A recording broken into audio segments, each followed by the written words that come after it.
اللہ اپنی مرضی کے مطابق تمہارا نصیب لکھ چکا ہے، مگر ہو سکتا ہے تمہاری چاہ کے صفحے پہ اللہ نے یہ لکھ رکھا ہو، میری بھی وہی رضا جو رضا تمہاری۔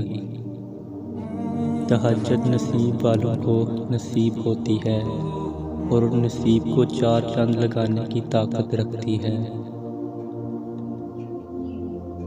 دعائیں قبولیت کی دلیل دینے کے لیے بنائی گئی۔ دعائیں ناممکن سے ممکن کے وسیلے نکالنے کے لیے بنائی گئی۔ دعائیں اللہ نے تمہیں کن سے نوازنے کے لیے بنائی۔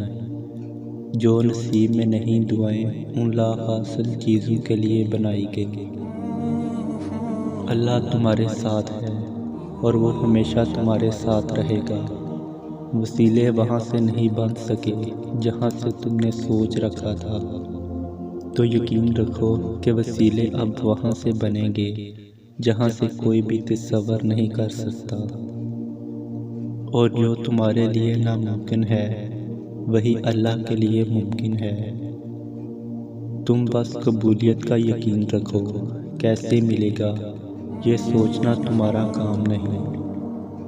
جب تم ناممکن حالات کے باوجود دعا مانگنا نہیں چھوڑتے تو اللہ تمہیں معجزوں کی راہ دکھاتا ہے۔ چاہے ساری دنیا مل کر تمہیں مایوسی کی طرف دھکیلے، تب بھی اگر تم اللہ پر کامل یقین رکھتے ہو تو اللہ تمہارے لیے غیب سے وسیلے بناتا ہے۔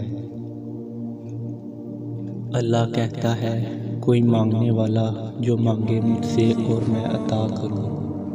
تو جان لو تہجد رب سے کن کہلوانے کی طاقت رکھتی ہے۔